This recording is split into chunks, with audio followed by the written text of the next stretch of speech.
Hey everybody, it's Luke with Figure Me Out. Today we've got the Marvel Legends series, Marvel Studios The First 10 Years, Marvel Studios Age of Ultron, that is a mouthful, but it's basically the Ultron figure from the first 10 years away from Marvel Legends. If you want to do the read up on the side here, you can go ahead and pause that. There's what the back looks like, and if you want to read that, you can pause that as well. And then on the side we've got more of that artwork look we've been seeing. We've got a cap and some Ultron bots. I forget what those things were called. So just Ultron bots. Anyway, let's open this thing up. So first off, thanks to Z's Comic Lair and Dorkside Toys for hooking me up with this. And looking at him out of the box here, he's a pretty good looking figure. I never owned the original Ultron Build-A-Figure because I didn't like him enough to own him. But as a single figure, yeah, I'll buy him all day. So, just taking a look at him here, got some really good paint going on. I think that's what's different than the original one is the paint. I do have a couple pieces of that, just different figures that I bought, and I've got like the head and things. It looks like this definitely has more paint on. I don't remember there being that much, this much red on there, but I think that is more movie accurate, actually. And that does continue on. He's got red paint continuing down here, and got some on the arms and everything. The back's not so much painted as much as the front is, but even on the legs we've got this striping here, and just looks really good. And I think the silver is a little bit different. I want to say this is shinier than that original one. It seemed like that was more matte, and this is more metallic looking, so that's kind of a little bit different on it. Taking a look at articulation though, he can look up pretty good, he can look down really good, can kind of bury his chin into his chest, and you do get a little bit of that front and backward kind of thing if you're into that. Does look side to side. There's a little bit of a click on mine though, it doesn't want to go over that hump there, but I'm not sure if that's just mine or if that's all of them. Maybe there's something on the inside here that's causing that. I think there might be a little bit of plastic on the inside there that's causing that, so probably just mine. Anyway, it does go side to side, and there is a little bit of a pivot to him. So at the shoulders, the arms do a full rotation. They go out to the side that much, so a little bit better than 90. There is an upper bicep swivel. There's a double jointed elbow that goes in pretty much all the way, and then the hands. You got these weird open grabbing hands, and they're kind of always in this position. I don't know what that's for.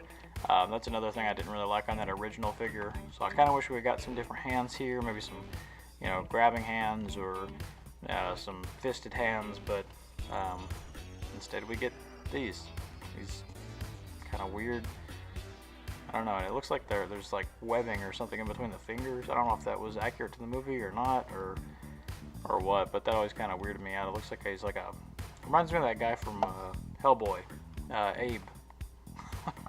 Kind of that kind of hand. It's got a little webbing in it. But anyway, the wrists are there's a swivel there, and they are hinged to go backwards and forward. There's an ab crunch. The ab crunch on this goes that far forward, and then it goes really far back, like crazy far back. And it does kind of leave a little bit of gapping in the paint there, but he's a robot, so whatever. Got that waist rotation, looks really good there. At the hips, we got these joints where we got an upper thigh swivel. And the legs go out to the side, not so much at all. Barely go out. I mean, that's him doing the splits there, so not very good with that. And then the same thing whenever you try and kick forward and back, not a whole lot of range there. So a little disappointing on that. I think it's mostly because that plastic gets caught, but then on the out, it's the way that this is designed. It's not going to allow that. So we do have an upper thigh swivel. We've got a double jointed knee, goes all the way in, and then at the ankles we've got they pivot down, they pivot up just a tiny bit, and then we do have crazy ankle rocker pivot. one thing to note on mine, the lower leg is just a little, that joint is very loose right there at the bottom part of the knee, and it's been kind of challenging to pose him just a little bit, not too bad, but some. And again, that may just be mine because the other leg is not doing that. The other leg has got a tight joint. It's just this one has that loose joint there. And for a size comparison, here he is next to the Marvel Legends First 10 Years Iron Man. And I think they do scale pretty well together. One thing I was surprised at is how tall Ultron is. He's a lot taller than I thought he would be, just based off the Build-A-Figure parts that I already had. He does have a good size to him. He scales pretty well, I think. And there he is next to Captain America and Scarlet Witch, and he's got quite a bit of height on Scarlet Witch. It really makes him seem a lot more imposing here. For some reason I didn't see him as being that big in the movie. Maybe it's because all the other Ultron bots were smaller or Iron Man sized, or maybe it's because he's always going to get up against Iron Man or Thor or whatever.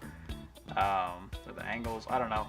But I didn't think that he was that much taller, but I guess it makes sense. It's a little jarring how big he actually is. And here he is next to the Marvel Select Avengers Hulk. And I think this is my favorite Hulk figure just because he does have a very big, imposing size. I feel like he scales better than the Marvel Legends Hulk did. And I feel like he scales really well with Ultron here. Hulk should be able to, match Ultron as far as height and all that goes. He should definitely be taller than him, so I think that looks really good together.